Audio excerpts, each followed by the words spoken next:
क्या तुम हमारी कैद से फरार होने की कोशिश करोगे? गुमगश्तगीन ने मुस्कुरा कर कहा। हम आजाद होने की कोशिश जरूर करेंगे, यह हमारे फराइज में शामिल है, अन्नासिर ने कहा।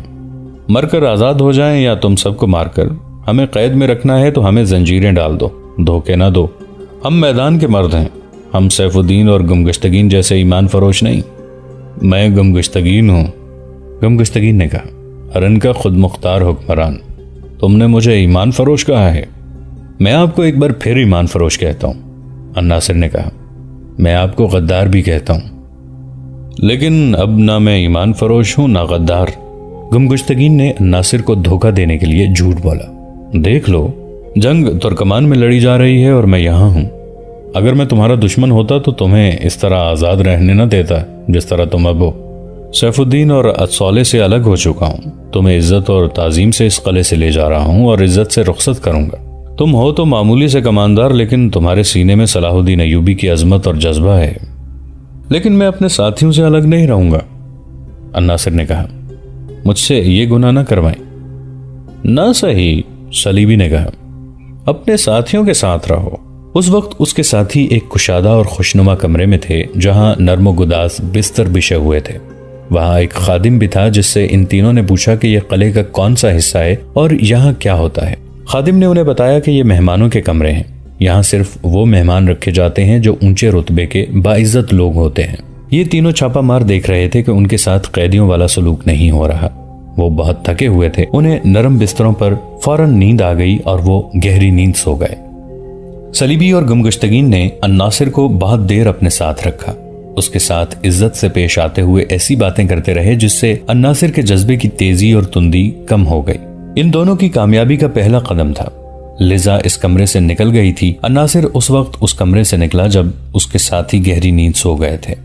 वो बरामदे में जा रहा था। एक निस्वानी आवाज ने उसे सरगोशी में पुकारा। वहां अंधेरा था। वो रुक गया। एक तारीक साया आगे आया। ये लिजा थी जिसने अन्नासिर का बाजू पकड़कर कहा, अब तुम्हें यकीन आ गया है कि मैं जिन नहीं इंसान हूं? मुझे कुछ समझ नहीं आ रही कि यह क्या हो रहा है। अन्नासिर ने झंझलाहट से कहा, मैं कैदी हूं और मेरी यूं इज्जत की जा रही है जैसे मैं शहजादा हूं।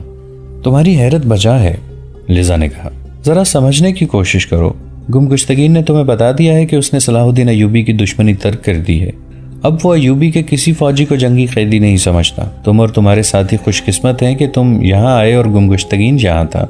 दूसरी वजह मेरी जात है। तुम मेरी हैसियत और रुतबे को नहीं जानते। मैं तुम्हारी नज़र में बदकार लड़की हूँ जो हुक्मरानों और आला हुक्काम की तफरीक का जरिया बनती हूँ। ये सब गलत है और तुम्हारा वहम है। लिजा ने उसे बाजू से पकड़ा और कहा, आओ यहाँ से दूर जा बैठे। आ जाओ, मैं तुम्हारे वहम दूर करना चाहती हूँ। फिर तुम आज़ाद हो। मेरे मुतालिक जो राय कायम करना चाहते हो कर लेना। किले का ये हिस्सा खुशनुमा था। खुला मैदान था जिसके वस्त में चट्टानें थीं। उनके इर्द गिर्द सब्जा था। सब्जे में फूलदार पौधे और दरख्त थे। किला बहुत वसी और अरीज था। लिजा अन्नासिर को बातों में उलझाकर कमरों से दूर चट्टानों के दामन में ले गई जहां फूलों की महक थी। वो जब उधर जा रहे थे उस वक्त सलीबी और थरीसिया एक दीवार के साथ खड़े छुप कर देख रहे थे। लिजा इसे काबू में ले लेगी, सलीबी ने कहा। लड़की जज्बाती है, थरीसिया ने कहा। अपने फराइज से घबराकर इसी के पास जा बैठी थी। इतनी कच्ची भी नहीं। इस उम्र में इसे बाहर की ड्यूटी पर नहीं भेजना चाहिए था, सलीबी ने कहा। हम साथ हैं, कोई गड़बड़ नहीं करेगी, लिजा अन्नासिर से कह रही थी। तुमने मुझसे पूछा था कि मैं तुम पर इतनी मेहरबान क्यों हो गई हूं। तुमने मुझे अपना दुश्मन समझकर यह बात पूछी थी। मैं तुम्हें यकीन नहीं दिला सकती कि दुश्मनी तुम्हारे और मेरे बादशाहों के दरमियान है। मेरी और तुम्हारी क्या दुश्मनी हो सकती है? और दोस्ती भी क्या हो सकती है? अन्नासिर ने पूछा। लिजा ने गहरी आह भरी और बाजू अन्नासिर के कंधों पर रखकर कहा, तुम पत्थर बनो। मैंने सुना था कि मुसलमानों के दिल रेशम की तरह नर्म होते हैं। मजहब को जरा देर के लिए अलग रख दो। अपने आप को मुसलमान और मुझे ईसाई ना समझो। हम दोनों इंसान हैं, हमारे सीनों में दिल हैं। क्या तुम्हारे दिल में कोई ख्वाहिश, कोई पसंद और किसी चीज से प्यार नहीं है? है और जरूर है। तुम मर्द हो, तुम अपने दिल पर काबू पा सकते हो। मुझ में इतनी हिम्मत नहीं। मेरा दिल बेकाबू हो गया है। तुम मेरे दिल में उतर गए हो। हम तुम्हें नशे की हालत में किले में लाई तो शेख सन्नान ने हुक्म दिया कि इन चारों को तहखाने में बंद कर दो। अगर तुम्हें वहां ले जाते तो वहां से लाश बनकर निकलते। मैं तुम जैसे खूबसूरत जवान का ये अंजाम बर्दाश्त नहीं कर सकती थी। मैंने शेख सन्नान से कहा कि ये तुम्हारे नहीं हमारे कैदी हैं और ये हमारी तहवील में रहेंगे। इस बूढ़े के साथ मुझे और थ्रेसिया को बहुत देर झकझक करनी पड़ी। उसने एक शर्त बताई, कहने लगा कि अगर तुम इन्हें तहखाने से बचाना चाहती हो तो मेरी ख्वाबगाह में आ जाओ। मेरे दिल में उस बूढ़े के खिलाफ नफरत पैदा हो गई है। मैंने पसो पेश की तो उसने कहा कि ये चारों तहखाने में जाएंगे या तुम मेरी ख्वाबगाह में आओगी। मुझे बड़ी शिद्दत से महसूस हुआ कि मैं तुम्हें आज से नहीं बचपन से चाहती हूँ और तुम्हारी खातिर अपना जिस्म, अपनी जान और अपनी आबरू कुर्बान कर देने की हिम्मत रखती हूँ। क्या तुमने अपनी आबरू कुर्बान कर दी है? नासिर ने तड़प कर पूछा। नहीं, लिजा ने कहा। मैंने उसे वादे पर टाला है। उसने मुझे ये कहकर मोहलत दी है कि हम कले में आज़ाद रहेंगे लेकिन हम उसके कैदी होंगे।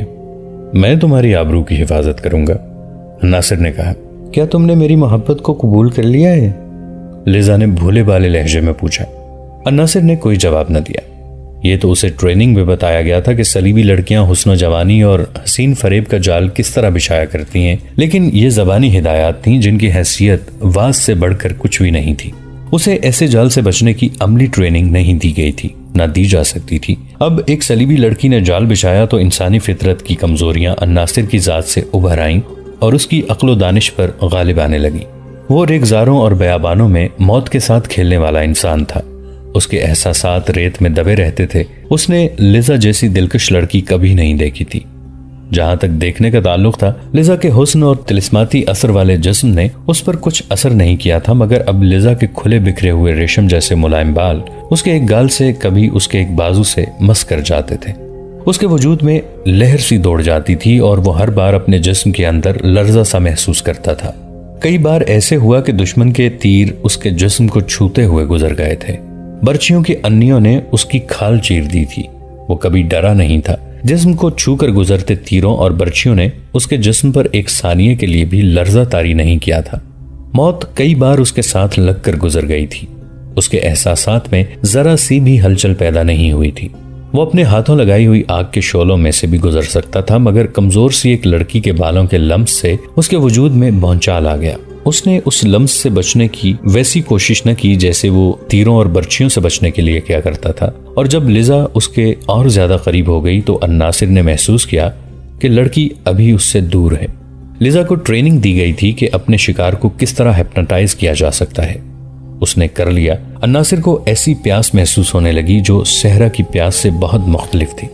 पानी इस प्यास को नहीं बुझा सकता था। जूं जूं रात गुजरती जा रही थी, अन्नासिर की असलियत खत्म होती जा रही थी। पहले तो अन्नासिर का जिस्म कांपा था, फिर उसका ईमान लरस गया। जज्बे की बुनियादें हिल गईं और जज्बात के झक्कड़ और ज्यादा तुंद हो गए। हाँ, अन्नासिर ने मखमूर आवाज में कहा, मैंने तुम्हारी मोहब्बत को कबूल कर लिया है, लेकिन इसका अंजाम क्या होगा? क्या तुम मुझे ये भी कहोगी कि मैं तुम्हारे साथ चलूं, अपना मजहब छोड़ दूं और तुम मेरे साथ शादी कर लोगी? मैंने ऐसी कोई बात नहीं की, लिजा ने कहा। और अगर तुम हमेशा के लिए मुझे अपनी रफीका बनाना चाहते हो तो मैं अपना मजहब छोड़ दूंगी। तुम मुझसे कुर्बानी मांगो, लेकिन मुझे वो मोहब्बत चाहिए जिससे वजूद नापाक ना हो। आरजी मोहब्बत तो मैं जहां से चाहूं हासिल कर सकती हूँ। तुम्हें मेरी रूह ने चाहा है। अन्नासिर पर तलिस्म तारी हो चुका था। आधी रात से ज्यादा गुजर गई थी। अन्नासिर वहां से उठना नहीं चाहता था। लिजा ने उसे कहा कि वो अपने कमरे में चला जाए। पकड़े जाने की सूरत में अंजाम अच्छा नहीं होगा। अन्नासिर कमरे में दाखिल हुआ तो उसके साथी गहरी नींद सोए हुए थे। वो लेट गया लेकिन उसे नींद ना आई। लिजा अपने कमरे में दाखिल हुई तो थ्रेसिया की आंख खुल गई। इतनी देर? थ्रेसिया ने कहा। तो क्या पत्थर एक फूंक से मोम हो जाया करते हैं? लिजा ने कहा। पत्थर ज्यादा सख्त तो नहीं। मुझे नाकामी की तवक्को तो नहीं थी, लिजा ने जवाब दिया, लेकिन मुझे तरकिश का आखिरी तीर भी चलाना पड़ा। वो पूरी तरह मेरा गुलाम हो गया है। ये कहने की जरूरत तो नहीं कि खुद ही कहीं मौम ना हो जाना। थ्रेसिया ने कहा। आदमी खूबसूरत है, लिजा ने कहा और हंस पड़ी। कहने लगी, मुझे इतना भी भोला भाला ना समझो, लेकिन मैं ये जरूर कहूंगी कि मुझे इस किस्म के भोले मर्द अच्छे लगते हैं जिनके किरदार में कोई फरेब नहीं होता। हो सकता है ये आदमी इसलिए मुझे अच्छा लगा है कि मैं सैफुद्दीन जैसे बूढ़े और अय्याश मर्दों के साथ रहकर उनसे मुतनफ़र हो गई हूँ। अन्नासिर से भी मुतनफ़र ही रहे ना, थ्रेसिया ने कहा। मोहब्बत के झांसे को और ज्यादा तलिस्माती बना लेना। याद रखना कि उसके हाथों में सलीब के सबसे बड़े दुश्मन सलाहुद्दीन अयूबी का कत्ल कराना है। थ्रेसिया ने उसे कुछ और हिदायत दी, एक दो नए तरीके बताए और दोनों सो गईं। अन्नासिर अभी तक जाग रहा था। तन्हाई में उसने लिजा की बातों और इजहार मोहब्बत पर गौर किया तो उसका जहन तकसीम हो गया। उसे अपने ट्रेनिंग याद आई जिसमें उसे सलीबी लड़कियों के जादू भरे झांसों के मुतालिक बताया गया था।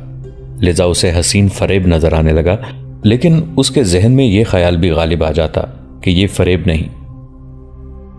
जहां तक उसके चेहरे मोहरे का ताल्लुक था, अन्नासिर में बहुत कशिश और जाज़बियत थी। अपने इन औसाफ से वो खुद भी आगाह था।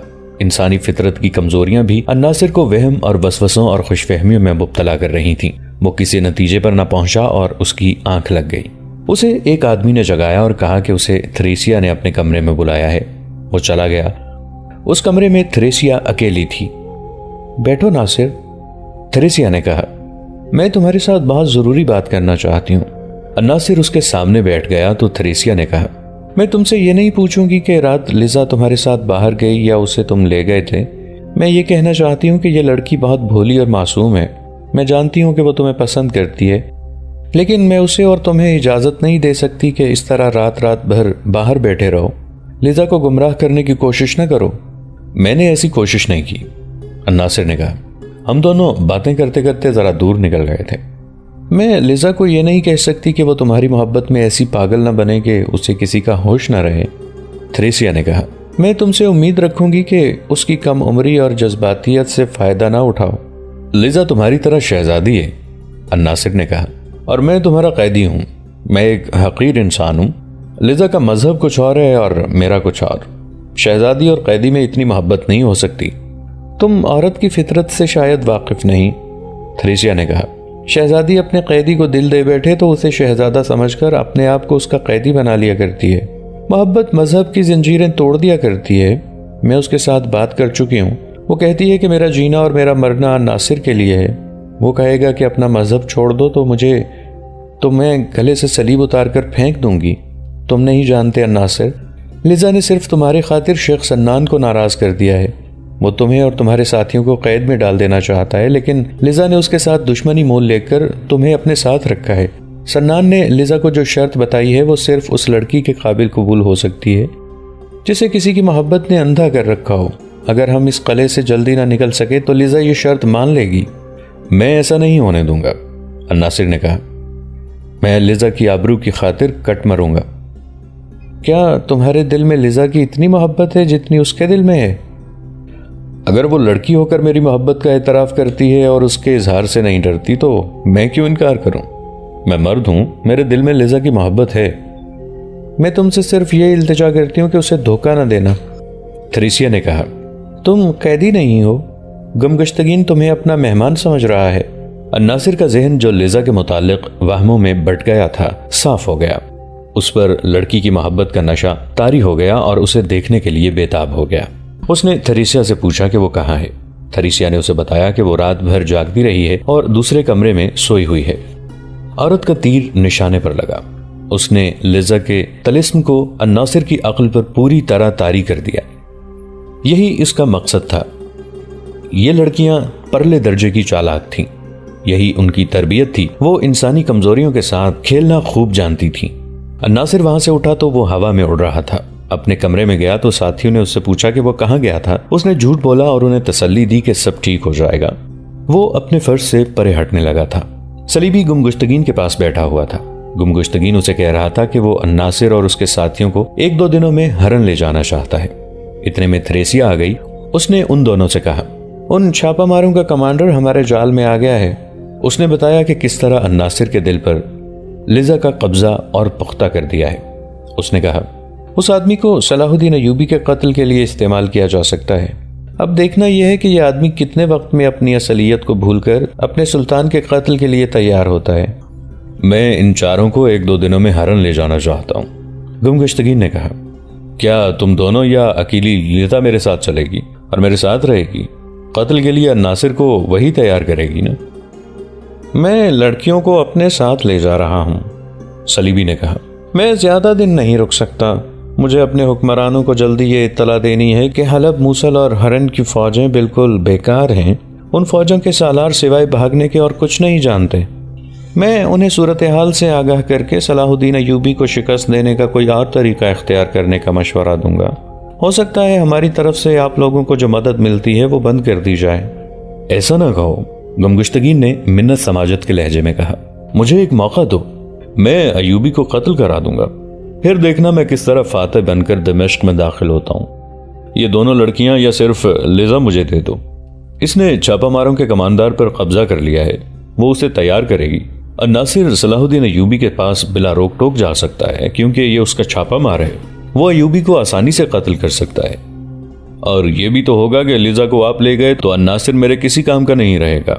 कुछ बहसो मुबाहिसे के बाद सलीबी ने कहा, हरन जाने की बजाय हम यहीं रुके रहते हैं। ये दोनों लड़कियां नासिर को तैयार कर लेंगी और हो सकता है कि उसके तीनों साथियों को भी तैयार किया जा सके। इनके दिलों में सलाहुद्दीन अय्यूबी की नफरत पैदा करनी है। नासिर के मुतालिक मेरी ये राय है कि बहुत कच्चा आदमी है, थरीसिया ने कहा। लिजा उसकी अकल पर काबिज हो चुकी है। 2-3 मुलाकातों के बाद वो लिजा के इशारों पर नाचने लगा है। आज उन चारों को अपने साथ बिठाकर खाना खिलाओ। खाने का वक्त हुआ तो नासिर और उसके साथियों को भी खाने के कमरे में बुला लिया गया। उनके साथ दोस्ताना बेतकल्लुफी पैदा कर ली गई। खाना अभी रुका नहीं था कि शेख सन्नान के एक खादिम ने आकर सलीबी से कहा कि उसे सन्नान ने बुलाया है। सलीबी चला गया। इस लड़की के मुतालिक तुमने क्या सोचा है? शेख सन्नान ने पूछा। मैं जब जाऊंगा उसे अपने साथ ले जाऊंगा, सलीबी ने जवाब दिया। तुम्हारे जाने तक लड़की मेरे पास रहेगी, सन्नान ने कहा। मैं आज ही चला जाऊंगा। जाओ, शेख सन्नान ने कहा, और लड़की को यहीं छोड़ जाओ। तुम उसे किले से बाहर नहीं ले जा सकोगे। सन्नान, सलीबी ने कहा, इस किले की ईंट से ईंट बच जाएगी। मुझे ललकारने की जरूरत न करो। मालूम होता है तुम्हारा दिमाग अभी ठिकाने नहीं आया, शेख सन्नान ने कहा। आज रात तुम लड़की को खुद मेरे पास ले आना। खुद जाओ या रहो। अगर तुम रात को ना लाए तो तुम तहखाने में और लड़की मेरे पास होगी। जाओ, ठंडे दिल से सोच लो। सलीबी खाने के कमरे में दाखिल हुआ। सब बेताबी से उसका इंतजार कर रहे थे। वो फुंकार रहा था, कहने लगा, सुनो दोस्तों, शेख सन्नान ने मुझे ललकार कर कहा है कि आज रात लिजा उसके पास होगी। उसने मुझे यहाँ तक कह दिया है कि लिजा को मैं खुद उसके पास ले जाऊं। अगर मैं ना ले गया तो वो मुझे तहखाने में डाल देगा और लिजा को ले जाएगा। आप अगर तहखाने में चले गए तो क्या हम मर जाएंगे? नासिर ने कहा। वो लिजा को नहीं ले जा सकेगा। लेकिन ये लड़की तुम्हारी क्या लगती है नासिर? उसके एक साथी ने पूछा। तुम अपने आप को हमारा कैदी ना समझो, गमगश्तगीन ने कहा। यह मुसीबत हम सब के लिए आ रही है। तुम हमारे नहीं शेख सन्नान के कैदी हो, सलीबी ने कहा। तुम हमारा साथ दो, हम बाहर जाकर तुम्हें आजाद कर देंगे। अब यहां से निकलने की सोचो। मुझे शेख सन्नान ने इजाजत दे रखी है कि इन चारों को अपने साथ ले जाऊं, गमगश्तगीन ने कहा। मैं इन्हें आज ही ले जा रहा हूं। जल्दी जल्दी खाना खा लो, मुझे शाम से बहुत पहले रवाना होना है। गमगश्तगीन का दिमाग बहुत तेज था। उसने खाने के दौरान सबको बता दिया कि उसने क्या सोचा है। खाना खाकर उसने अपने खादिमों और बॉडीगार्ड्स को बुलाया और कहा कि वो फौरन किले से रवाना हो रहा है। सामान फौरन बांध दिया जाए। उसी वक्त उसका काफिला तैयार होने लगा। उसके अपने घोड़े के अलावा 4 घोड़े बॉडीगार्ड्स के थे। 4 ऊंट थे जिन पर खाने पीने के सामान के अलावा खैमे लादे गए थे। क्योंकि सफर लंबा था इसलिए खैमे साथ रखे गए थे। उन्हें उनके बाजों पर लपेटा गया था। गमगश्तगीन शेख सन्नान के पास गया और उसे बताया कि वो जा रहा है और चारों छापामारों को भी साथ ले जा रहा है। उनके मुतालिक सौदा तय हो चुका था। गमगश्तगीन ने ज़रो जवाहरात की सूरत में कीमत अदा कर दी थी। मुझे उम्मीद है कि मैंने सलीबियों के कहने पर जो 4 आदमी भेज रखे हैं वो सलाहुद्दीन का काम तमाम करके ही आएंगे, शेख सन्नान ने कहा। तुम सैफुद्दीन को इन छापामारों से कत्ल कराओ। तुम लोग लड़ नहीं सकते, अपने दुश्मनों को चोरी छुपे कत्ल कराओ। तुम्हारा सलीबी दोस्त और उसकी परियां कहाँ हैं? अपने कमरे में हैं, गमगश्तगीन ने कहा। उसने छोटी लड़की के मुतालिक कोई बात तो नहीं की? उसे कह रहा था कि आज रात शेख सन्नान के पास चली जाना, गमगश्तगीन ने जवाब दिया। वो आपसे बहुत डरा हुआ मालूम होता है। दोस्तों, आज के लिए इतना ही। इसी कहानी की अगली किस्त के साथ बहुत जल्द हाजिर होंगे। नीचे कमेंट सेक्शन में अपनी राय का इजहार जरूर कीजिएगा। हमारे इस चैनल को सब्सक्राइब करके नीचे मौजूद बेल आइकन को भी जरूर क्लिक कीजिएगा। अगली मुलाकात तक के लिए हमारा और आपका अल्लाह निगहबान।